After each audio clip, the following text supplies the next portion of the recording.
If everything has a creator, then who created God? All right, if I ask you, which bachelor is married, what would you say? Bro, if he's married, he's not a bachelor. That's a contradiction.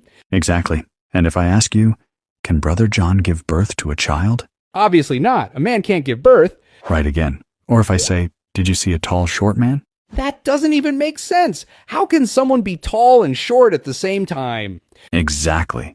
You instantly reject these questions because they're illogical by definition. Now, look at yours. Who created God?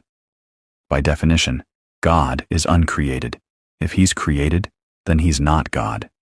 So the question itself collapses before it even starts. So you're saying God has no beginning? The one who began everything cannot himself have a beginning.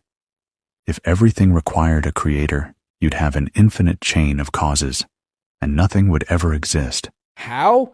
Imagine this. I tell you, move this chair. You say, I'll move it if my father allows. He says, I'll allow if my father allows. And it keeps going forever. Will the chair ever move? No, it'll stay there forever. Exactly. That's why asking who created God is like asking which square is round. Bruh. You just trapped yourself. Either the chain never begins and nothing exists, or it begins with something uncreated. Logic picks the latter.